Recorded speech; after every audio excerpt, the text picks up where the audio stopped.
Nouvelles technologies, univers numérique et innovation.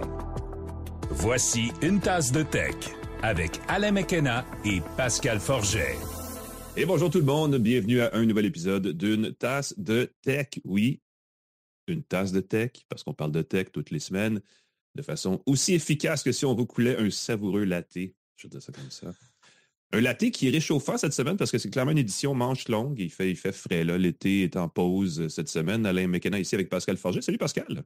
Bonjour Alain. Moi, je suis toujours en manche courte, mais j'ai une petite camisole en dessous. C'est le temps frais qui arrive. C'était la partie météo de tasse de tech. Avant d'aller plus loin dans les actualités, j'aimerais parler des partenaires. J'aime ça, parler des partenaires. C'est grâce à eux qu'on peut manger à une tasse de tech. C'est TELUS et Plan Hub. De nouveaux partenaires s'en viennent. Ne vous inquiétez pas. Et puis, n'hésitez pas à nous contacter si jamais vous avez envie de faire partenariat avec nous, d'être partenaire avec nous. Ça va nous faire plaisir de faire rayonner votre entreprise dans le podcast. Dans l'épisode, on va parler de plein de choses, Alain. Encore une fois, un épisode chargé. On va parler d'un mot qu'on a toujours de la misère à prononcer, d'interopérabilité. On va parler de jeux vidéo chinois, parce qu'il y a un phénomène qui est émergent de ce côté-là. On va vous dire que vous pouvez, peut-être pas là, mais vous pourriez, si vous êtes dans les bonnes conditions, désinstaller l'App Store sur votre iPhone. Il est question de Tesla, de santé mentale et de jeux vidéo, d'un moniteur BenQ, parce que le Q se prononce dans ce nom-là. Oui, BenQ, ça fait un peu triste. BenQ, oui. BenQ et des Pixel 9 et Pixel 9 Pro de Google qui sont en vente, je pense, au début de la semaine prochaine, si ce n'est pas déjà maintenant. Je ne me rappelle plus exactement des dates, mais on les a essayés et l'embargo est élevé, donc on peut vous en parler. Ce qui fait que c'est un gros show bien chargé, comme à chaque semaine, dans le fond, je devrais dire. Petite note de service en passant, parce que quelqu'un me disait encore, je regardais tantôt, mais c'est très vrai. Apparemment, on a des problèmes de son avec Spotify et je n'arrive pas à figurer encore c'est quoi, mais on demande aux techniciens de regarder ça de très près à chaque fois.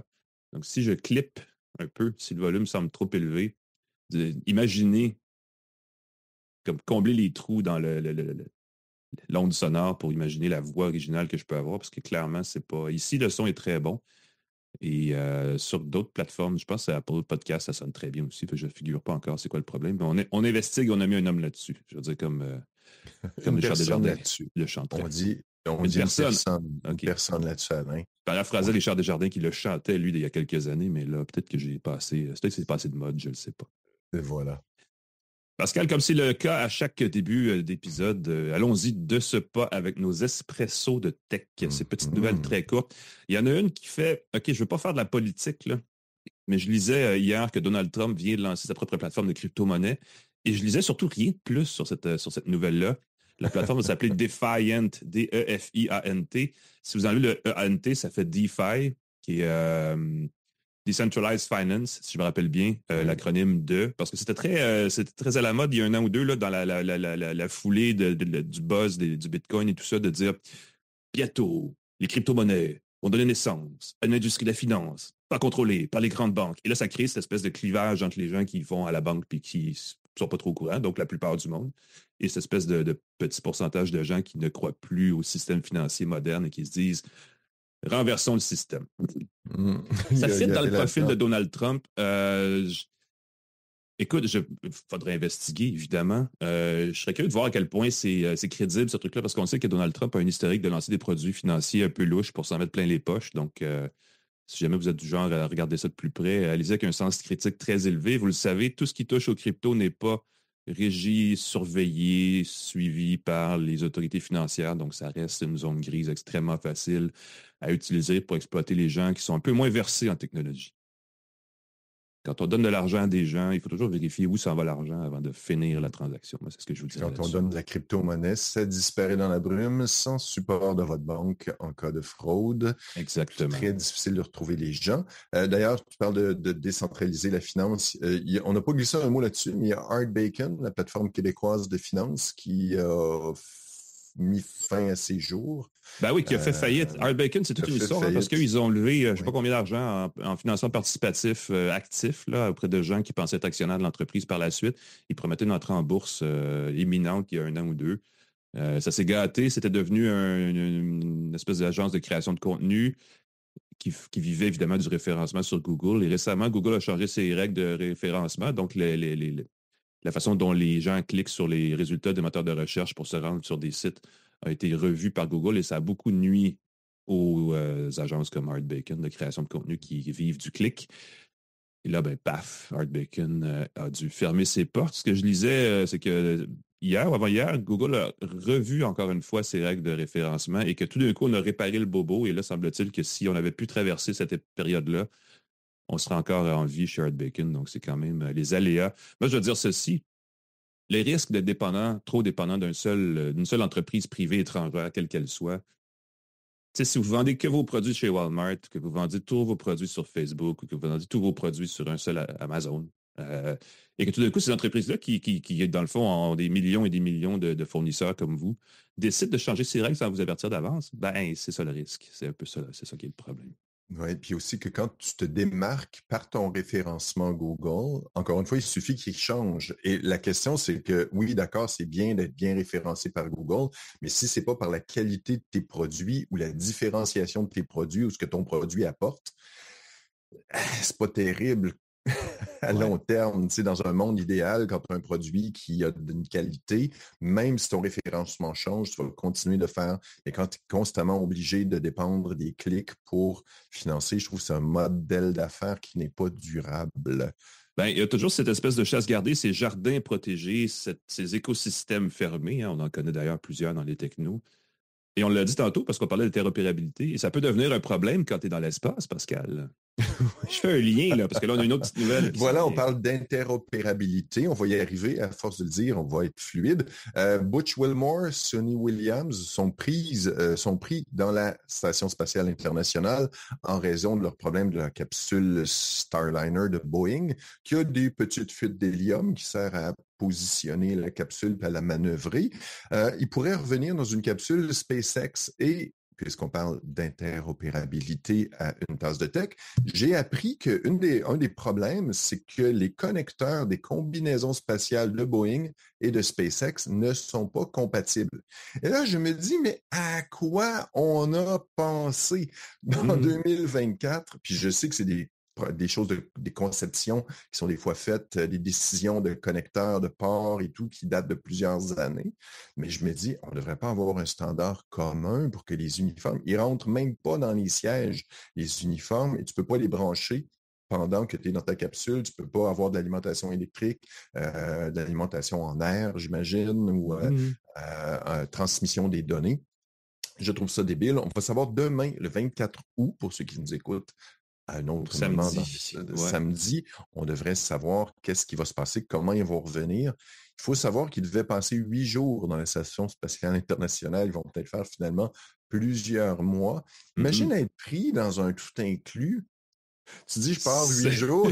Méchant tout inclus quand tu es en orbite. Là, tu es rendu après 4 mois. Tu sais, des fois, dans un tout inclus, après 5 jours, tu commences à trouver le temps long. Le buffet commence à être plutôt ordinaire. Le buffet, comment t'as fait le tour du buffet? La bouffe desséchée dans les sachets là, dans la Station spatiale. 4 mois dans la Station spatiale internationale. Alors, on souhaite bonne chance. On espère qu'il va revenir sain et sauf malgré ça, mais effectivement, quand on pousse le concept à l'extrême, on se rend compte que le manque d'interopérabilité. Et l'autre chose que j'ai appris, c'est que aussi les connecteurs des capsules, pour les brancher, il manque de stationnement dans la Station spatiale internationale. Je comprends qu'il y a des connecteurs pour les capsules russes, des connecteurs pour les capsules américaines et des connecteurs pour le cargo.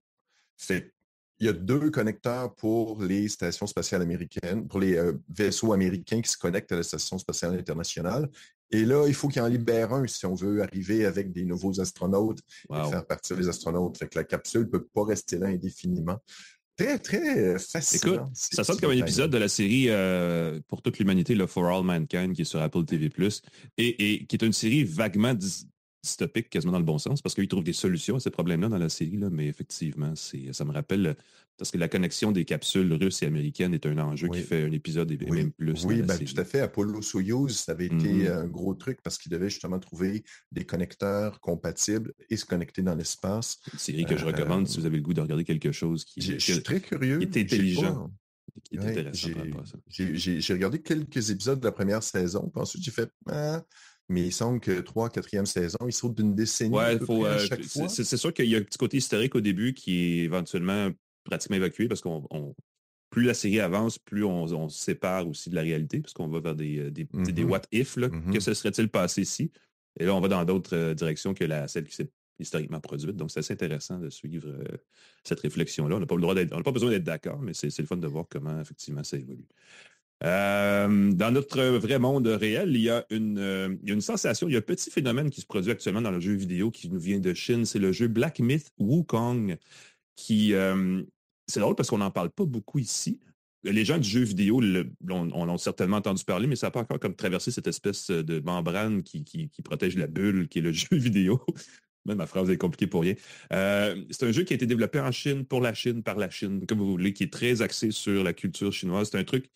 C'est comme si Assassin's Creed avait son équivalent chinois, là, qui est très axé sur...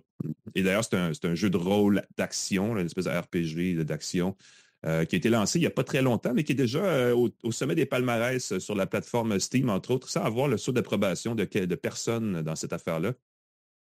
C'est assez fascinant quand même, parce qu'ils ont comme un peu déjoué le système avec un jeu qui, évidemment, va avoir le succès populaire évident s'il est populaire en Chine, parce que c'est un marché de combien de centaines de millions de joueurs potentiels. Je trouve ça intéressant. C'est un jeu qui vraiment nous sort un peu de la bulle habituelle des jeux vidéo qu'on connaît ici. Il y a des similitudes dans la formule avec des jeux qu'on connaît déjà, évidemment, mais si vous voulez quelque chose de différent, essayez de voir. Je ne sais pas si c'est accessible ici. J'ai juste vu passer ça tantôt, puis comme c'est une petite nouvelle courte qu'on fait avec ça, je ne vais pas aller plus loin, mais je pense que je vais essayer de voir si on peut y jouer ou de voir plus, d'avoir plus d'informations là-dessus, puis ça fera certainement une bonne... soit un article dans le journal ou quelque chose d'autre, là, mais il faudra revenir là-dessus parce que je trouve ça intéressant de voir cette... comme dans bien d'autres industries aussi, cette soudaine émergence de la Chine là, dans ces affaires-là. Parle-nous d'Apple, Pascal, pour continuer dans nos espressos. Oui, dans un message aux développeurs, Apple a annoncé qu'il allait, d'ici la fin de l'année, permettre aux utilisateurs européens de désinstaller les applications par défaut. Certaines applications par défaut, comme Safari, Maps, Photos, Caméra, et même le App Store. Désinstaller de ton iPhone le App Store officiel d'Apple, c'est un énorme geste. C'est uniquement l'Union européenne. Moi, je trouve que ce n'est pas une mauvaise chose parce que quand tu es pris avec des applications préinstallées dans ton téléphone que tu ne peux pas désinstaller, plus tu as d'applications dans ton téléphone, plus pour moi, tu as de portes d'entrée pour des logiciels malicieux, pour des problèmes, pour des bugs. Ça prend plus de place dans ton espace de stockage. Donc, je trouve ça assez extraordinaire. J'espère qu'on va pouvoir le faire en Amérique du Nord un jour. Désinstaller l'application, par exemple. Moi, je sais qu'une des premières choses que je faisais, c'était désinstaller l'application d'action. Il y avait une application de bourse. Oui. Je la désinstallais. Je ne sais pas si je faisais juste la cacher, mais je trouvais que je m'en servais pas. Je ne veux pas d'applications qui ne me servent pas. Merci à l'Union européenne. Est-ce qu'on va pouvoir, et ça c'était mon autre grande question, d'ici la fin de l'année, installer un VPN dans son téléphone, configurer son téléphone comme si on était en Europe? Ça va être plus compliqué. Il faut que tu donnes ton adresse en Europe. Il faut que tu donnes probablement aussi qu'il utilise, parce que certains services contournent le VPN en utilisant la localisation AGPS, donc les coordonnées obtenues des réseaux. Ça se peut qu'il soit un peu strict là-dessus, connaissant Apple. Et l'autre nouvelle qui est très, très chouette, c'est qu'on va pouvoir choisir les options par défaut, choisir les applications par défaut pour envoyer des messages, pour la traduction, pour composer des numéros de téléphone et gérer les mots de passe. Donc, on ne sera pas pris pour utiliser les applications Apple. On va pouvoir choisir nos applications par défaut. Je trouve ça très impressionnant. Les deux applications qu'on va pouvoir garder dans notre téléphone, c'est Réglages et Téléphone. Toutes les autres applications pourraient venir d'autres marchés que ceux d'Apple. Je trouve ça très flyé. Les Européens, c'est risque d'avoir des iPhones très différents des nôtres dans quelques années. Oui, puis tu le disais, c'est une bonne mesure de sécurité parce que si tous les appareils sont pareils et tous leurs systèmes logiciels sont identiques, exploiter une faille permet d'attaquer plusieurs personnes en même temps. Et c'est d'ailleurs pour ça qu'il y a autant de virus et de failles qui sont attaqués sur la plateforme Windows, historiquement, parce que ça a toujours été 90% du marché par rapport à macOS. Mais là, voilà, c'est en train de changer avec l'iPhone parce que c'est un des téléphones les plus répandus sur le marché. Donc, bon point. Je vous laisse une dernière petite shot d'espresso rapide. Je n'ai pas les détails non plus, mais on apprend à l'instant, c'est tout brûlant comme information, que les montres connectées vous mentent parfois, même je vais dire assez souvent, sur votre état de santé. Parce que vous savez, ces appareils qu'on porte au poignet qui nous donnent une indication sur notre État de respiration, quantité d'oxygène dans le sang, rythme cardiaque, nombre de pas, tout ça. On est rendu loin dans l'interprétation, l'analyse et la consommation de ces données-là, même on l'a vu quand Google a annoncé sa Pixel Watch 3 là, il y a quelques semaines, où tout d'un coup, on va aussi proposer des comportements préventifs, genre, vous devriez peut-être vous reposer cette semaine, vous avez couru beaucoup la semaine passée, des choses comme ça. Malheureusement, c'est que les capteurs ne sont pas toujours très précis. Donc, on est rendu à un point où on a peut-être, le fameux pied d'argile, la fondation n'est peut-être pas aussi solide qu'on pense. Et tout ce qu'on bâtit là-dessus n'est pas aussi précis qu'on voudrait bien. Et c'est comme n'importe quoi. Il y a des agences qui certifient la qualité de ces appareils-là. Souvent, c'est au niveau médical et ça coûte une fortune de faire certifier les appareils. Donc, les fabricants, ils ne le font pas. Mais souvent, ça laisse la place aussi à des divergences par rapport à la réalité. Qu'est-ce qu'on a essayé récemment? J'ai essayé une montre récemment qui avait ce problème-là. Je sais plus. Je pense que la Watch 2 de OnePlus, qui est une superbe montre, mais dont le calculateur de distance et de pas et tout ça était comme 30% à côté de ce que les deux autres montres que j'avais au même moment me donnaient. À partir de là, se faire dire quand se reposer, quand manger, tout ça, tu fais est-ce que c'est vraiment pertinent? Il suffit de porter 2 appareils connectés en même temps. Quand on est chroniqueur techno, souvent ça arrive. J'ai ma bague connectée, j'ai ma montre connectée. Puis là, tu te rends compte que l'heure où on s'est endormi n'est pas la même. L'heure où on s'est réveillé n'est pas la même. Le rythme respiratoire, le battement cardiaque au repos n'est pas le même. Là, tu te dis, d'accord, il y a des algorithmes qui ajustent, qui compensent. Les trajets, je sais qu'il y a beaucoup de trajets où on corrige ta trajectoire après pour enlever de la distance en fonction des interférences GPS. Quand on fait un relevé GPS, des fois, ça peut fluctuer de plusieurs mètres. Selon le nombre de satellites avec lesquels on est connecté. Puis là, ça fait un petit algorithme de correction. Mais si tu as vraiment fait un petit détour, ça peut nous ajouter des drôles de trajectoires. Moi, je trouve ça le fun parce que je joue beaucoup au soccer, puis j'avais un petit bracelet que j'utilisais qui me disait que je faisais, par exemple, 8 km par match. Et tout d'un coup, j'ai changé pour en essayer un autre. Je pense que c'était Huawei. À l'époque, Huawei existait encore chez nous. Puis ça me donnait d'un coup 12 km pour le même genre de match. Comme, wow! Je l'aime, ce bracelet-là. Moi, le truc... absolument rien dans le sport. Je pense que je l'ai dit dans le podcast, mais je le répète, ça m'avait trop fait rire. Je prenais mes données avec ma montre connectée que je venais de configurer, puis à un moment donné, il dit « Oh, c'est le moment d'ajuster votre cycle menstruel. » Je fais « Oh! » Là, je regarde les réglages, je voyais que j'avais mis par mégarde, j'avais mis que j'étais une femme. Donc, ça changeait probablement beaucoup d'algorithmes et de calculs et de distance de pas et de taille et de... j'imagine. Fait que ça fait que ça a peut-être donné des fausses données pendant un petit bout de temps. Donc, faites attention à ça. C'est la fin des espressos. On rentre dans le gras du sujet, Pascal, en ce moment, en parlant d'actualités plus détaillées, plus brillantes. Des bons sujets cette semaine. Mais avant, comme à chaque fois, comme le veut la tradition à la tasse de tech, on a un partenaire qui est InfoBref et on vous invite à le consulter. C'est InfoBref, vous le savez, c'est une infolettre quotidienne du matin, là, bien le fun, qui permet de lire en quelques instants à peine l'essentiel de l'actualité du jour, 10 nouvelles à connaître pour commencer votre journée. C'est comme mettre un peu de sucre dans votre café le matin. Ça rajoute un petit plaisir. C'est une habitude qui se développe de s'informer avant de se lever. Comme ça, vous arrivez à la machine à café une fois rendu au bureau. Ou dans le Teams, une fois rendu devant votre ordinateur, parce que c'est beaucoup ça aussi. Et paf, vous avez des sujets de conversation faciles avec les gens autour de vous. Infobref.com, allez voir ça.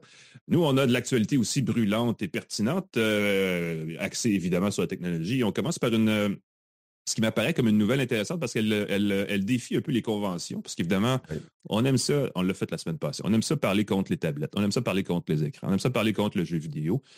Parce qu'on a souvent beaucoup de préconceptions. Oui. Et là, il y a une étude par rapport aux jeux vidéo là, qui nous indique et qui nous apprend en fait que contrairement à ce qu'on peut penser, quelques heures de jeux vidéo par jour améliorent la santé mentale des gens. Plutôt que de les rendre agressifs, violents et tout le kit, là, ce qu'on a souvent tendance à penser. Le poison est dans la dose. Voilà, c'est toujours ça. C'est dans tout. L'abus, c'est un problème. Dans tout. On peut vous en parler avec l'Auto-Québec et la SAQ qui contrôle et qui essaie de vendre toujours plus quelque chose qu'ils ont été créés pour, un peu contrôler pour éviter les abus. Bon, c'est la même chose dans le jeu vidéo. Alors, c'est une étude récente qui a été publiée dans une publication qui s'appelle Nature Human Behavior. C'est un nom. C'est donc des chercheurs qui ont étudié l'impact des jeux vidéo sur la santé psychologique au Japon pendant la pandémie. tout le monde sait que pendant la pandémie, on s'est enfermés tous dans notre maison et on a commencé à faire plein d'affaires sur des appareils électroniques qu'on faisait moins avant. Et beaucoup de gens se sont mis à faire du jeu vidéo. Et semble-t-il que les jeux vidéo aident, sauf qu'on nuance, et c'est là où la question d'abus devient intéressante. Jouer pendant plus de 3 heures réduit les avantages liés à la santé mentale du jeu vidéo. 3 heures par jour. 3 heures par jour de n'importe quoi, c'est long. À part peut-être le sommeil, là. Donc, je dirais, ça tombe un peu sous le sens. On a aussi découvert que, bon, selon que vous êtes un homme, une femme, selon l'âge, le niveau de travail, la structure familiale, les bénéfices ou pas du jeu vidéo vont évidemment varier, ce qui est un peu prévisible. Il y a aussi une différence, c'est drôle, parce qu'il y a une différence selon l'outil, selon la plateforme de jeux vidéo que vous utilisez. Et ça, c'est louche. Moi, j'ai fait que cette étude-là va être... les gens vont tenter de la répéter. La Nintendo Switch aurait le meilleur impact positif sur la santé mentale, alors que la PS5 serait un peu plus... aurait un moins impact. Mais évidemment, c'est la nature des jeux, parce que chaque plateforme a un peu sa signature. Oui. La Switch, on le sait, est axée sur les jeux plus ludiques, plus... Nintendo a cette espèce d'aura de « haha, plaisir, bonheur ». Alors que la PS5 est axée sur les jeux, beaucoup de jeux de tir, entre autres, de choses comme ça, qui peuvent évidemment amener peut-être un sentiment différent. Mais je trouve que c'est intéressant. Là, évidemment, je vous évite tout le détail, mais dans l'étude, là, on explique la nature de l'étude. C'est extrêmement détaillé, c'est extrêmement pointilleux sur les nuances d'un joueur à l'autre, et ainsi de suite. Mais les grandes lignes, c'est que il y a une relation positive entre la santé mentale et les jeux vidéo si c'est bien utilisé. Donc, avant de partir en peur avec les enfants qui ne touchent à rien d'électronique parce que c'est normal, ben, un petit peu, pourquoi pas? Ça existe. Mais c'est ça. Moi, je pense qu'il y a des adolescents qui vont prendre l'extrait de cette chronique-là, puis qui vont la faire jouer à leurs parents en boucle en disant, regarde, à une tasse de tech, qui ont dit que c'était correct. Et Alain est un bon papa. Pascal aurait probablement laissé mourir les siens. Ah ben non, arrête. C'est pas négligent. Je suis dur, je n'ai pas d'enfants, mais moi je sais comment je les aurais élevés, les miens. J'aurais pas été élevé de même, c'est sûr. Ils auraient miné du Bitcoin toute leur jeunesse. Puis on l'a dit au début, on l'a dit au milieu, on va le redire à la fin. Les abus, c'est ça le problème. La sagesse. Ça vaut peut-être pour toi aussi, Pascal, je ne le sais pas. Allez, oui, c'est ça. Moi, écoute, en ce moment, je me dis peut-être que je pourrais avoir un boulot d'appoint. Si vos ados se cherchent un boulot d'appoint puis qui tripent sur Tesla, ils pourraient faire semblant d'être un robot 7 heures par jour dans les usines de Tesla. C'est pour entraîner les vrais robots de Tesla, le robot qui rêve de faire, le robot qui s'appellerait Optimus. Optimus, voilà, c'est j'allais dire, comme Optimus Prime. Oui, voilà. Et Elon Musk est un petit peu coquin dans ses références. Il aurait pu l'appeler Data, comme dans Star Trek, mais non, Optimus, comme dans les Transformers. Il est plus jeune, je pense. Musk, je le vois plus référé aux Transformers parce que Data et Star Trek, il y a comme une... c'est associé à... ça, puis c'est un peu plus dans une sphère de réflexion qui est éloignée de sa sphère à lui, là, en termes de ce que Star Trek signifie socialement et tout le kit, là. Ben oui, puis là, on ne parle pas de robots qui se transforment en voiture ou en camion, on parle de robots qui sont humanoïdes. De forme humanoïde. C'est pour ça la référence à la Data. Ce serait payé jusqu'à 48 $ de l'heure américain, quand même, ça peut être le fun. Cependant, il faut faire entre 5 pieds 7 et 5 pieds 11. Je pourrais peut-être me recroqueviller légèrement, je pourrais peut-être passer, je fais 6 pieds juste. Il faut pouvoir soulever 30 livres, jusqu'à 30 livres, environ 7 heures par jour, selon l'horaire de travail. Ça demande, et ça c'est particulier comme demande, ça demande de porter un uniforme de capture de mouvement et un casque de réalité virtuelle. Et là, j'espère, parce que 7 heures de temps, ça peut être long, j'espère qu'on parle de casque, c'est peut-être juste une mauvaise traduction ou une mauvaise... J'espère que c'est un casque de réalité augmentée où tu vois au travers de tes lunettes et tu as une meilleure perception de ton environnement. Sinon, imagine-tu 7 heures de temps avec un casque de réalité virtuelle? C'est curieux de voir la nature du casque, effectivement, parce que c'est un gros élément dans toute l'histoire. Tu prends 2 gravoles avant de commencer ton quart de travail. Ils vont peut-être justement éliminer des gens en fonction de ça à l'embauche. Porte le casque pendant l'entrevue, on va te brasser un petit peu. Il y a beaucoup, j'ai vu ça, en Chine, il y a eu beaucoup de robots humanoïdes. La Chine travaille très, très fort pour arriver à lancer avant Tesla, des robots humanoïdes. Imaginez ce que ça pourrait faire dans des entrepôts, de diminuer les blessures, les tâches répétitives, de déplacer des objets. Des usines lourds. 24 heures par jour aussi. Des usines 24 heures par jour. Tu pourrais, pendant la nuit, décharger les camions automatiquement avec des robots. Bien hâte de voir de quoi va avoir l'air notre force, nos employés dans 20 ans. Est-ce qu'ils vont être des robots? Puis en Chine, aussi en Asie, il y a beaucoup la crainte, l'aide aux personnes âgées. C'est aussi pour ça qu'on veut avoir des robots au Japon, très craintifs. Qui va s'occuper de nos personnes âgées? Beaucoup de robots humanoïdes pourraient faire le travail. J'ai hâte d'être dans mon lit de mort avec des robots autour de moi pour me tenir compagnie. Il n'y a pas un petit malaise dans cette image du futur? Tu vois, je suis sans voix. Je digère ça avec un regard inconfortable. Ceux qui nous regardent sur YouTube. Va par là. Ouais. On vous salue. Tu veux nous parler de Meta et Snap? Ben écoute, un autre pas dans cette direction. Très curieux. Et là, on parle vraiment de lunettes à réalité augmentée. Meta, qui est de la maison mère de Facebook et qui a déjà ses lunettes, ses smart glasses, ses lunettes connectées en partenariat avec, mon Dieu, c'est quoi son nom? Luxor Exotica, je pense, le nom de la compagnie qui s'occupe de Ray-Ban, la marque Ray-Ban, qui en est à sa deuxième génération. Luxor, exact, qui contrôle 80% du marché des lunettes. Il y a Snap, qui, vous le savez, la maison mère de Snapchat, qui a depuis quelques années les Spectacles. La dernière génération de Spectacles n'a pas été vendue au public, elle était vendue, elle était triée sur le volet. Là. On la donnait à des gens dans des contextes très précis parce que c'est des lunettes qui avaient des caméras. Je pense qu'on pouvait faire créer du contenu très influenceur, là, très Snapchat avec. Et les Ray-Ban Smart Glasses de Meta sont des lunettes qui vont surtout permettre d'écouter de la musique et de parler à son téléphone par haut-parleur interposé. Et là, ce qu'on prévoit, ce qu'on prédit, en fait, c'est un journaliste du site web The Verge, site américain, qui a publié ça cette semaine. Le PDG de Snap, Evan Spiegel, ainsi que Mark Zuckerberg, quelque part passé la mi-septembre, dans les 10 jours après la mi-septembre, vont dévoiler un après l'autre leurs propres lunettes de réalité augmentée. L'affaire, c'est qu'on ne dit pas exactement ce qu'on sous-entend par réalité augmentée, parce que quand on pense réalité augmentée, on aimerait ça voir quelque chose dans nos lunettes, dans nos objectifs, dans les lentilles objectifs, dans la lentille de nos lunettes, qui serait un petit affichage numérique additionnel, ce qui est faisable. Il y a des startups, des concepts qui existent de ce genre de lunettes-là. Mais ça pourrait aussi juste être un lien vocal avec une assistance numérique. Ça pourrait être...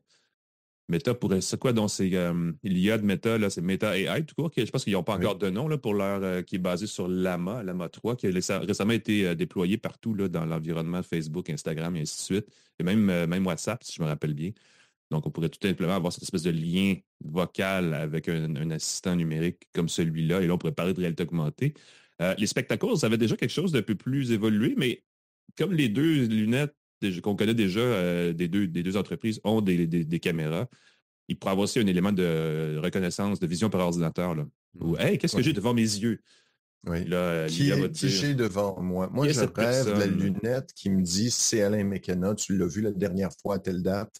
Alain, ça sauverait des relations d'affaires dans les 5 à 7 partout dans l'univers, ça c'est clair. Oui, puis ça éviterait les malaises. Des fois, quand tu es dans une salle avec beaucoup de gens, ça, c'est 4 secondes de recherche quand même sur... je pense que ce serait bizarre. Allô?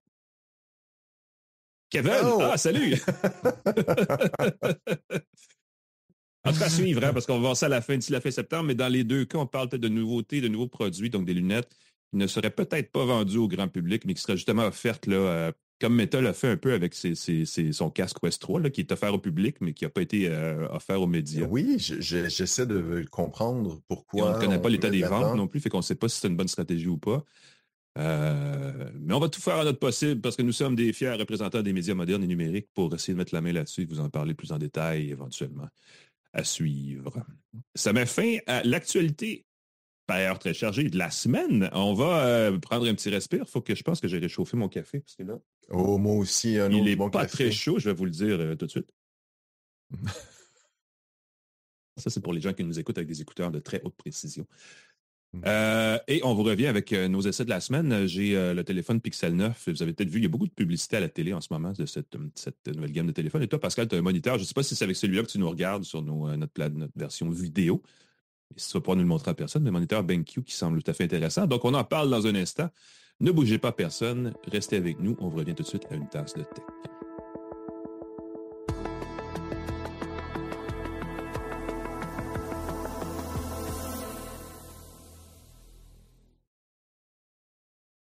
De retour à Une tasse de tech avec Alain McKenna et Pascal Forget. Et bienvenue à Une tasse de tech. Cette partie de l'émission est la plus... je dis toujours ça, puis c'est pas vrai, la plus amusante. On a quand même fait un bon segment d'actualité juste avant ça, mais on parle de gadgets, fait que c'est un peu plus ludique. Je sais pas c'est quoi le mot que je cherche. J'ai aussi fait quelques réglages à la suggestion de Pascal sur mon micro.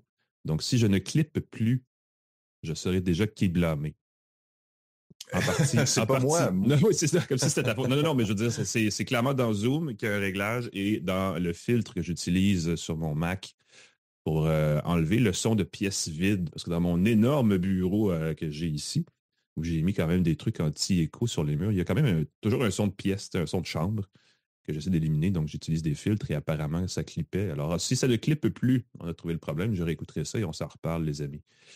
Ça va me faire plaisir. Partir ça sur les chapeaux de roue, n'est-ce pas? C'est notre devise de temps en temps. Et là, on va le faire de belle façon. Tu as un moniteur, Pascal, le BenQ, qui m'apparaît tout à fait intéressant. Parle-nous un peu de ça. Oui, c'est un moniteur qui est positionné autrement que les moniteurs de gaming ou les moniteurs pour la qualité de l'image. Souvent, quand tu achètes un moniteur, on met en valeur un rafraîchissement super élevé pour le gaming, incroyable, plein d'hertz, puis tout ça, ou encore pour l'édition photo et le montage vidéo, une reproduction des couleurs formidable et tout. Celui-là, c'est un moniteur pour coder et écrire. Et compte tenu que c'est ce que je fais la plupart du temps avec mon ordinateur, je me dis, tiens, je veux essayer ça, cette affaire-là. Et c'est le BenQ FreeSync RD280U. BenQ, c'est une compagnie de Taïwan qui est sans venir en force. Il me semble qu'il y a une quinzaine d'années, on voyait beaucoup de moniteurs BenQ un peu partout. J'étais allé, lors d'un voyage à Taïwan, visiter leur usine. Ils font des beaux moniteurs. On positionne le FreeSync RD280U comme le meilleur moniteur pour programmer. C'est un moniteur de 28,2 pouces de diagonale, d'une résolution d'un peu plus que 4K. Ce qui fait qu'il est particulier, c'est sa résolution aux proportions de 3:2. 3 de large, 2 de haut. Donc, il ressemble presque, écoute, au lieu d'être plus large, 16:9 quand on veut regarder des vidéos, il est plus haut et plus carré qu'un moniteur standard, que j'adore, parce que quand tu veux regarder 2 colonnes de texte, super le fun, c'est parfaitement divisé, tu as plus de hauteur, tu vois bien, et surtout, l'écran est mat. Et ça, quand tu programmes et que tu regardes des choses, oui, tu perds un peu au niveau de la reproduction des couleurs. Une télé, c'est habituellement de la luminosité, là. Ouais, c'est ça, de la brillance. C'est ça, tu perds un peu de la brillance, mais pour lire, c'est beaucoup plus doux pour les yeux. Et aussi, l'autre chose qui arrive dans les moniteurs, c'est que souvent tu le branches, tu l'installes et tu n'y touches plus. Celui-là a une super belle application qui donne envie de bidouiller avec les réglages de son moniteur. Moi, des fois, je travaille le soir, je travaille le matin, je travaille le midi, des fois, je travaille concentré, des fois, je joue, des fois, je joue pas souvent, honnêtement. Mais des fois, je regarde des vidéos. On peut, au toucher d'un bouton, passer à différents réglages. Et l'application Display Pilot permet d'ajuster ça très précisément avec des pré-réglages. On y prend goût. Et d'habitude, je ne touche jamais à ça, les réglages de mon moniteur. Des fois, j'ajuste la luminosité. Mais là, pour travailler le soir, il y a même, possibilité d'activer un éclairage halo de lune. Dos de son... Et ça, écoute, sérieux, je ne pensais pas que c'était le fun de même. Tu travailles le soir, au lieu de t'éclairer devant avec une lampe de bureau, des fois, tu veux juste travailler avec une petite lumière d'ambiance. Tu ne veux pas te brûler les yeux avec ton écran très puissant. Tu ajustes le halo de lune qui va s'ajuster automatiquement en fonction de la luminosité. Tu peux choisir l'angle d'éclairage. Et là, tu as une belle lumière derrière ton moniteur. Fait qu'il n'y a rien qui va réfléchir dans ton moniteur, rien qui va faire des reflets dérangeants. Je trouve ça génial. Tu peux ajuster un mode ambre. Et ça, c'est un mode ambre, un mode qui appelle e-paper. OK. Et là, encore une fois... C'est quoi, c'est monochrome, ça? C'est monochrome, fait que c'est super doux pour les yeux. Ça ressemble à du papier électronique. Ce n'est pas du papier électronique, mais ça fait un look beaucoup plus agréable.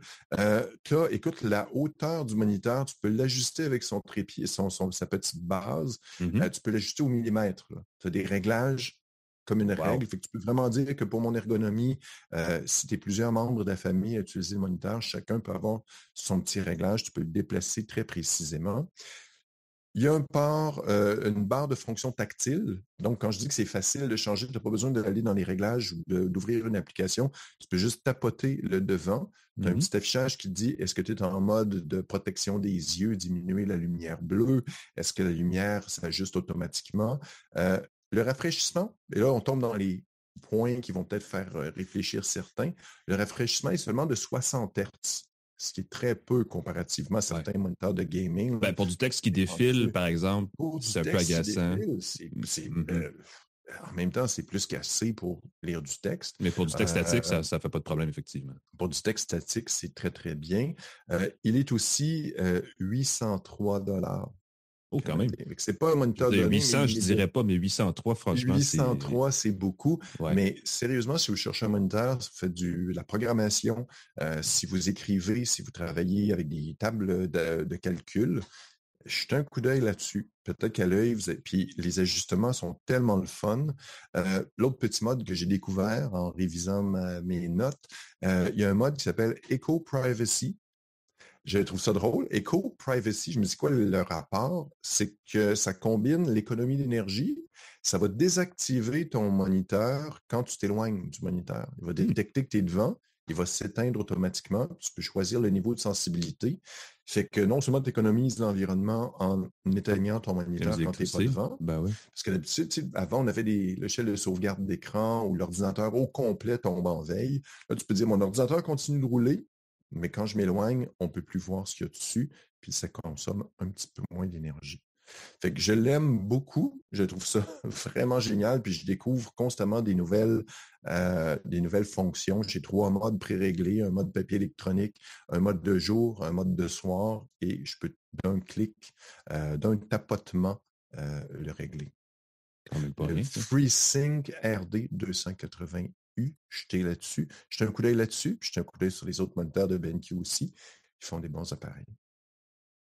C'est intéressant, ça. Merci, Pascal. J'aime beaucoup la partie, effectivement, maths avec la possibilité de lire quasiment un moniteur MA, là, vraiment agréable. Il n'y en a pas beaucoup qui se font, puis c'est une belle caractéristique pour quelqu'un qui veut lire du contenu et pas seulement... créer du contenu et pas seulement consulter du contenu. Ouais. Puis il y a un marché pour les moniteurs au ratio d'écran différent, parce qu'on voit souvent dans les bureaux, les gens programment, tu as le moniteur. On a même ça dans les salles de nouvelles. Un moniteur vertical. Un moniteur horizontal. Là, tu as un autre qui est flippé vertical pour avoir du texte qui défile. Effectivement. Ça a tout plein de sens. Merci. De mon côté, je vais vous parler, on en a parlé un petit peu la semaine dernière, parce qu'on faisait une espèce de prévision, de preview, on détaillait. Donc, du Pixel 9 de Google, n'est-ce pas, le fameux téléphone qui vient aussi avec le Pixel 9 Pro et Pro XL. Il y a aussi le Pixel 9 XL, il y a 4 versions, là, essentiellement. Ce sont des nouveaux téléphones de la nouvelle génération du fameux téléphone Pixel de Google. Ça commence à 1099 $ canadiens, si je ne me trompe pas. Tu vois, on revient toujours à... Je vais tout de suite évacuer cette question-là. Ouais, c'est cher. Ouais. Google essaie toujours de se positionner comme l'espèce de gros bon sens au niveau du prix en disant on vous offre quelque chose de comparable à un gros téléphone, mais à un prix un peu moins élevé. Ben là, on y va avec le prix régulier. J'imagine que le taux de change n'aide pas parce qu'il est quand même 799 américains. Donc, vous voyez la différence là-dessus. On n'est pas très gâté par rapport à ça. Le Pixel 9, si vous comparez, je comparais parce que j'avais Pixel 8 justement dans mes affaires qui traînaient. On a vraiment changé complètement l'appareil. Le design est vraiment différent. Il est plus, je veux dire, carré, là, le boîtier. Ça ressemble plus à un iPhone, c'est un peu drôle à dire, hein, dans la conception que iPhone 15, le téléphone d'Apple actuel, parce que le cadre est très carré, très, très net. Il est plus épais, il est plus costaud, il est peut-être un petit peu plus pesant que le Pixel 8, on dirait. D'ailleurs, je pourrais comparer. Ouais, il y a quelque chose Moi, je trouve que ça fait plus prestigieux. C'est pas tout le monde qui va être d'accord là-dessus. Les gens, souvent, aiment ça, des trucs plus minces, plus légers. Mais moi, j'aime bien quand ça tient dans la main avec le poids. Il y a un terme en anglais qui dit c'est hefty. Ça sonne comme... Il y a une présence, le fun, ça, je trouve. Moi, personnellement, ça m'intéresse. J'aime beaucoup. Dossier, donc en dos, en vert, nouvel écran. L'écran extrêmement lumineux, peu importe que vous preniez le 9 ou le Pro. C'est un des meilleurs écrans affichage de téléphone Android que vous pouvez avoir sur le marché. Très lumineux, très détaillé, même dans le plein soleil, on voit très bien ce qu'il y a à voir. Les dimensions ont un petit peu changé. On a un téléphone de 6,3 pouces de base qui grimpe à 6,8 pouces si vous prenez le Pro ou en tout cas la version Excel, que ce soit Pro ou non. Un gros élément on va le mettre en haut de la liste parce que c'est important, puis on en parle de plus en plus, mais on n'en parle pas encore beaucoup. On promet 7 années de ce qu'on appelle les Pixel Drops, donc des mises à niveau logicielles qui reviennent 2 fois par année, je pense. Ce n'est pas nécessairement des mises à niveau d'Android, là, c'est vraiment on promet des fonctions où on ne les promet pas, mais elles arrivent et elles s'ajoutent. Donc, on en a pour 7 ans. Donc, si vous calculez, là, si vous gardez votre téléphone jusqu'au bout, vous vous rendez en 2031 avec cet appareil-là. Donc, il y a une certaine volonté de rendre le téléphone Pixel durable, ce qui ne peut pas nuire à la réputation des téléphones Android en général, puisqu'ils ne vieillissent pas toujours très bien. On dit justement qu'on aurait vu le design, les matériaux, tout le kit pour rendre le Pixel 9 2 fois plus durable que le Pixel 8. Je ne sais pas exactement comment on peut promettre ça, mais j'imagine qu'au niveau de évidemment du processeur et de la mécanique, on peut certainement voir les améliorations. On a revu la batterie. On peut récupérer, on dit que c'est une all-day battery, c'est pas nécessairement 24 heures, mais effectivement, sur le Pro Excel, j'ai bidouillé toute la journée avec partage de points d'accès, prise de photos, vidéos, communication par courriel, tout le kit, et j'avais encore un bon 30% à la fin de la journée sans jamais le brancher nulle part et en l'utilisant vraiment activement. Je veux dire, j'ai pas les chiffres exacts, j'ai pas mesuré, mais j'arrive à peu près au même usage qu'un 15 Pro Max du côté d'iPhone avec le Pixel 9 Pro XL. Donc, c'est un peu comparable là-dessus au niveau de l'autonomie. Ça, c'est assez intéressant. On a aussi une recharge rapide, 30 minutes, et pouf, vous reprenez 70% de la batterie, ce qui est pas mal. On a revu beaucoup. Évidemment, il y a beaucoup de fonctions logicielles, mais pour en profiter, surtout du côté de la photo, on a refait la caméra. On a sur le Pro à 3 objectifs. De base, il y en a 2. Je ne sais pas exactement pourquoi il faut être sur le modèle Pro pour avoir un téléobjectif, mais de base, on a un objectif grand angle et un très grand angle. Le capteur fait 50 mégapixels. C'est beaucoup de. On est rendu au point où ces chiffres-là ne veulent plus dire grand-chose parce qu'on coupe beaucoup dans l'image et on on combine les pixels souvent pour créer de la netteté ou créer un effet de rapprochement ou peu importe. Donc, ce n'est pas nécessairement un gros truc. De mémoire, je pense qu'à peu près tout le monde a le même capteur 50 mégapixels qui est fourni par Sony en plus. Donc, j'aimerais savoir un téléphone Sony. Je pense qu'on pourrait aller directement à la source, mais ils ne sont pas vraiment présents ici avec ça. Peu importe. Le grand angle est excellent. Le téléobjectif sur le Pro, c'est 5X optique. Ça va jusqu'à, je pense, 20X en photo, 15X en vidéo. La qualité de l'image résultante m'a vraiment impressionné. J'étais dans un parc cette semaine. Il y avait un consoeur sur une petite scène avec un chapiteau blanc. Il faisait noir, c'était le soir, mais ça, c'était super gros illuminé au fond. Fait qu'il y avait un gros contraste de lumière. Autant la photo que la vidéo était plus nette, plus contrastée, plus détaillée que l'iPhone 15 Pro Max. Donc, à ce niveau-là, vraiment, Google a fait quelque chose de très bien. Je ne sais pas si c'est systématique, mais dans les essais que j'ai faits, j'ai vraiment été surpris par cette qualité de la prise photo. Ça, c'est vraiment un gros plus. Belle amélioration du Pixel 9. Ça se compare avantageusement à tout ce qui est Android. Là. Si vous allez du côté de Samsung, ils ont des beaux appareils, mais je ne peux pas dire que la photo est aussi satisfaisante que sur le Pixel 9. Donc, ça, c'est vraiment quelque chose que vous devriez regarder si vous magasinez vos téléphones. On parle beaucoup des fonctions d'intelligence artificielle chez Google parce qu'on veut pousser Gemini partout. Donc, on dit, il y a un nouveau processeur Tensor G4 et 16 gigaoctets de mémoire vive qui vous permettent de faire plein d'affaires super poussées. C'est dur d'évaluer techniquement, mais dans la vraie vie, ça donne des petites fonctions, le fun. Ça ne change pas votre journée. Là. Gemini n'est pas une espèce de deuxième cerveau que vous trimballez dans votre poche. Là. La fonction qui était une des fonctions les plus mises en avant par Google pour présenter ça, c'est l'outil, la fonction de retouche de photos qui s'appelle « Ajoutez-moi », où là, on prend une photo de gens qui sont avec nous. Et là, les gens en question viennent prendre l'appareil en main. Et là, nous, on retourne à l'endroit où on a pris la photo. Et là, ils nous ajoutent dans la photo par après. J'ai eu 0 succès avec cette fonction-là. C'est-à-dire que la fonction se fait bien. Il y a une espèce de guide à l'écran qui permet de placer les choses aux bonnes places pour reprendre le même genre de cadrage pour que le résultat final soit correct. Mais il manque une notion de profondeur. J'ai pris une photo de ma famille et ensuite, je me suis ajouté à la photo et il manquait. C'est comme s'ils avaient coupé ma jambe en deux puis ils avaient comme greffé quelqu'un sur moi. Là. C'était pas, tu le voyais que c'était une retouche. C'était pas naturel. C'était pas réussi. J'ai trouvé ça un peu dommage. Bon, évidemment, il est de bonne heure. Là, il va certainement avoir des mises à niveau de ça et tout. Comme l'effaceur magique, c'était pas parfait au début, ça s'est amélioré. Moi, j'ai un beef par rapport à ça et c'est que je trouve de plus en plus, on triche sur les photos qu'on prend. Il est où le souvenir authentique quand on recrée des affaires qui ne sont même pas produites pour de vrai? Mais là, ça, on rentre quasiment dans de la philosophie profonde, là, mais je veux dire, c'est pas... Quand on regarde les photos d'époque de personnes d'État, puis qui ont les yeux rouges, la photo est tout croche, il y a quelqu'un en arrière-plan qui n'a pas rapport. Là, tu regardes les nouvelles photos où personne n'a de poche en dessous des yeux, il n'y a plus d'yeux rouges, tout le monde a les yeux bleus pétants. Tout le monde est parfait. parfait. Un peu louche.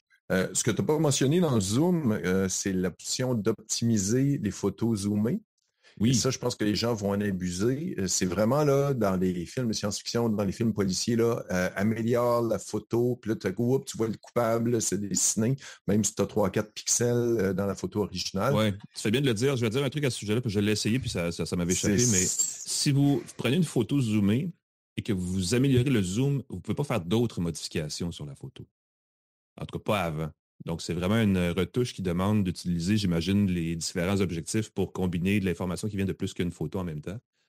Et après ça, vous pouvez faire les modifications que vous voulez, mais effectivement, c'est un mode et je n'ai pas vu la qualité du résultat non plus parce que déjà de base, c'était bien. Il faut que ce soit des zooms, j'imagine, un peu flous pour vraiment qu'on puisse en profiter le plus, mais je n'ai pas essayé assez pour dire que j'ai vu une différence entre ça et le zoom naturel. Là. Puis de toute façon, moi, je trouve que les zooms abusifs, les gens, des fois, s'installent dans les concerts et tout, là, puis là, ça zoome, et ça prend des photos à la verticale, là, c'est ce qui me dépasse toujours. Ouais. Puis là, ils se demandent pourquoi les photos sont toutes croches. Puis là, ils vont essayer d'optimiser ça, puis ça va donner des photos encore plus croches. Un bon truc, avancez-vous. Et avancez-vous. Grimpez sur scène et faites-vous. C'est magique. Non, mais sérieux, pour une photo ou deux, là, avancez-vous vite. Et ça va faire une grosse différence plutôt que d'écarter les doigts, puis d'écarter les doigts, puis d'écarter les doigts. Je veux dire ceci, c'est un bon téléphone. La version de base est le fun. La version Pro, évidemment, est pas mal meilleure. Le prix... écoutez, je veux dire ceci. Google fait souvent surtout en précommande, des spéciaux prix réduits où on inclut des écouteurs. Les Buds Pro 2 sont vraiment excellents. J'ai vraiment été agréablement surpris. J'ai comme 3-4 nouveaux kits d'écouteurs de différents détaillants parce qu'on achète des téléphones, apparemment maintenant on achète aussi l'écosystème. Et ce sont ceux qui m'ont le plus surpris à date cet automne.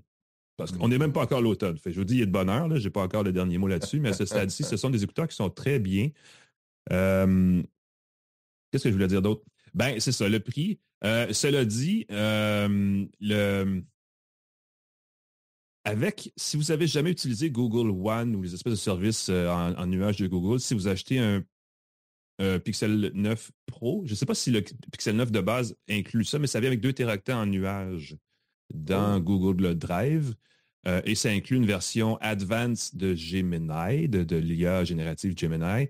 De base, dans l'appareil, il y a Gemini Nano, qui est la version fonctionnelle sur un téléphone en mode hors ligne. Donc, vous n'avez pas besoin d'aller sur le cloud pour utiliser l'application de Gemini, mais elle est effectivement plus limitée sur le téléphone. Et tout ça est inclus pour une période limitée. Le 2 téraoctets de stockage, quand on prend beaucoup de photos et de vidéos avec ces téléphones-là, ça vient vite la limite si on ne paye pas pour du stockage en nuage de plus. Donc, c'est le fun de l'avoir, mais vous l'avez seulement une fois dans votre vie. Si vous avez déjà été abonné à Google One dans le passé, ça ne marchera pas. Donc, il y a des conditions. Là, on ne veut pas que les gens abusent. Et pourtant, ce serait le fun de l'offrir à chaque remplacement de téléphone parce que ça forcerait les gens à acheter un Pixel, à acheter un autre Pixel et à renouveler toujours dans la famille Pixel. Peut-être que Google va y arriver un jour, je ne sais pas, mais on n'est pas là encore. Donc, je serais mi-figue, mi-raisin, Pascal. Les couleurs sont belles, par exemple. Regardez ça, c'est le rose, ceux qui nous regardent. Il y a une version rose qui est très jolie. Ils ont toujours des belles couleurs, en fait. Il y a le blanc, le gris, le noir et le rose qui sont les couleurs de cette année. Donc, ils ont fait du beau travail de ce côté-là. L'interface d'Android sur les pixels, c'est l'interface Pixel, le UI, qui est excellente, que je trouve une des plus fluides parmi toutes les interfaces sur Android. Mais encore là, il y a des choses intégrées. On peut personnaliser le fond d'écran, des choses comme ça, d'une façon qu'on ne peut pas sur d'autres téléphones, qui est assez intéressante. Donc, il y a beaucoup d'exclusivité sur ces téléphones-là que bien d'autres fabricants de téléphones Android n'offrent pas. Fait que oui, je dirais, écoute, c'est un bel appareil. Je ne sais pas qu'est-ce qui fait que c'est limité. C'est 3%, c'est pas 3% du marché des téléphones Google au Canada. Là. Donc, c'est pas un gros vendeur. Mais ils y mettent certainement l'effort et ils ont quand même une offre assez intéressante. Et là, je sens qu'on est à un moment parce qu'à un moment donné, l'information sur la stratégie Pixel a fuité, puis on avait comme jusqu'en 2025 là, de stratégie jusqu'au Pixel 10. Et je me dis qu'à un moment donné, il va falloir qu'ils réalisent soit c'est rentable ou ça ne l'est pas. Et là, on va jouer le tout pour le tout. Et je pense qu'on approche, parce que le Pixel 9, c'est certainement le Pixel le plus fun qu'ils ont jamais fabriqué. On peut dire ça à chaque nouvelle génération, c'est assez facile, mais là, c'est assez évident. On a poussé Gemini, qui est loin d'être parfait. C'est pas, à mon avis, l'élément déclencheur pour acheter un Pixel, parce que ça ne change pas grand-chose. Les fonctions de retouche photo sont correctes, mais la mécanique, la quincaillerie est quand même assez intéressante pour ce qu'on vous donne. Son seul défaut, la seule affaire, c'est que ça aurait pu être un petit peu moins cher. Vraiment. Et là, on aurait vraiment un beau puis attraper de la part de marché, puis créer des fans, c'est pas une mauvaise stratégie. Effectivement. Donc, est-ce qu'on doit toujours en donner plus pour vendre nos prix plus élevés de la concurrence, ou est-ce qu'on pourrait en offrir un petit peu moins au niveau des fonctions des logiciels pour le vendre 200-300 $ de moins? Personnellement, ma stratégie serait la deuxième. Mais qui suis-je pour dire de telles choses? Mais ça veut dire de perdre de l'argent pendant des années, puisque la marge sur un téléphone Pixel est probablement beaucoup moins élevée que celle sur un iPhone. Ouais. Je ne pense pas qu'Apple perd de l'argent sur ses iPhones, puis depuis le temps, avec toute l'optimisation de leur chaîne de production et compagnie, ils sont très bons pour ça.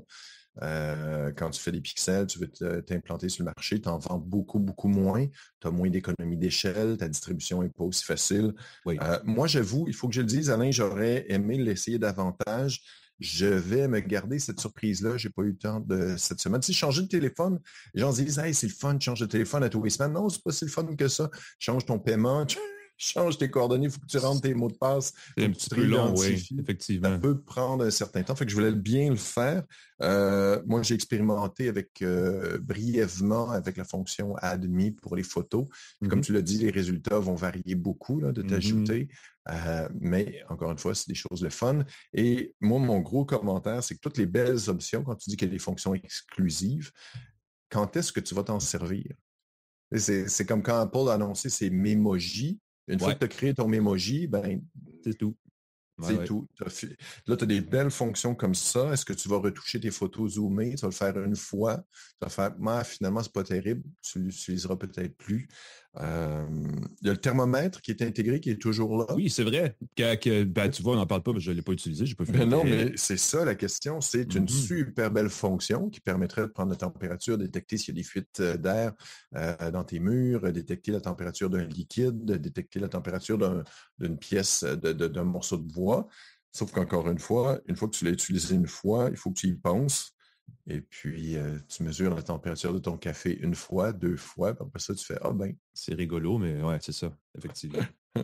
Puis à la fin de la journée, tous les téléphones Android se ressemblent un peu, mais il y a moins d'applications préinstallées agaçantes sur les téléphones Pixel parce que ça vient avec les services Google, donc c'est la maison qui offre ses propres services. Ouais. Puis il n'y a pas 2 navigateurs web, il n'y a pas 2 cartes, il n'y a pas 2... Il n'y a pas la suite Microsoft, la suite Samsung, la suite Google ou la suite OnePlus ou la suite Motorola, ou en tout cas, il n'y a pas comme effectivement de plein de doublons dans les applications. J'ai transféré mes applications. Je suis à plus de 100 applications dans mon téléphone. La dernière chose dans la vie que j'ai besoin c'est d'une nouvelle application. Quand tu as un nouvel appareil, puis quand tu es chroniqueur techno, tu en essaies souvent. Puis là, tu reçois ton nouvel appareil. Tiens, il faut que j'installe l'application pour ma tasse. Tiens, il faut que j'installe l'application pour mes écouteurs. Pas la même que l'autre écouteur. Non, nouvelle application pour le nouvel écouteur. Puis tu fais... Exact. Oui, puis la borne Wi-Fi, puis toutes les patentes qu'on a utilisées autour, puis l'affaire pour envoyer sur la télé. Puis c'est vrai que c'était la catégorie des affres de la vie de chroniqueur techno. Pauvre nous. Ben, quand on en parlait tantôt d'interopérabilité, ça va jusque-là. Pourquoi il n'y a pas une façon facile de tout faire, tu sais? Ultimement, c'est ce qu'on veut. On veut faciliter nos vies et là, on embarque dans ces affaires-là, puis on met un doigt dans l'engrenage, puis là, tu achètes le téléphone, tu veux-tu les écouteurs, tu veux-tu la montre, tu veux-tu l'application pour contrôler tout ça, tu veux-tu les réglages fins de l'équalisateur, ensuite le service en nuage. Fait que oui, ça devient rapidement lourd et agaçant. Donc, et à ce sujet, je peux dire ceci. Le transfert d'un téléphone à l'autre sur Pixel est quand même bien fait. Oui, très surprenant. Il n'y a pas d'application à installer de plus. On scanne le code barre d'Android d'un Android à l'autre et ça se fait très bien sans avoir à bidouiller un peu plus. Donc, ça c'est un premier contact qui est positif. Et il y a Google a beaucoup intégré la eSIM. On n'a plus besoin de sortir la petite carte SIM d'un téléphone pour la mettre dans l'autre. Ça se fait bien les transferts par rapport à ça. Donc, ça s'intéresse. Il faut que ton opérateur offre des SIM, par exemple. Ce qui est pas je pense qu'il y a Vidéotron qui le fait. Vidéotron qui n'offre étrangement toujours pas de eSIM, ce qui me désespère un petit peu. Bon point. Quelle émotion. Ils ont d'autres qualités. Et voilà. On parle de nos partenaires, on se salue. Ouais, c'est la fin pour cette semaine. On remercie nos partenaires, tu as bien raison. TELUS, je vais les nommer, et Plan Hub, qui sont toujours avec nous et on les salue, on remercie. Je vais faire le générique, ça fait... Je te le laisse faire. Vas-y. Allons-y, remercions le groupe Cogeco qui nous distribue, qui nous diffuse, qui nous donne tout le coup de pouce que vous pouvez imaginer. Claude Hébert, qui est le grand patron à la mise en onde, avec Jean-Christophe Ouellette, qui est le magicien derrière notre balado, qui risque d'être celui qui va me remercier d'avoir trouvé le bobo avec le micro, si ça marche bien comme il faut. J'espère qu'il va entendre une différence. On est vraiment à l'affût de vos commentaires. Si jamais vous trouvez quelque chose qui cloche, on valide et on vous revient, c'est sûr. Yes. Vous pouvez toujours nous retrouver. Nous sommes producteurs et diffuseurs et animateurs de balado. Donc, vous nous googlez et nous trouvez s'il y a quoi que ce soit. On est ouvert à vos commentaires. Pas besoin de payer le cognac. Je n'en bois pas de toute façon. Fait que c'est même pas une question. Je ne suis pas. Tu me l'envoies, là? Ah! Ça se fait tout ça, se poster un cognac? Écoute, j'imagine si quelqu'un nous offre le cognac, ça va me faire plaisir de le boire en passant à toi. Bon, ben voilà. Et si vous voulez plus de Pascal Forget, c'est facile, c'est pascalforget.com.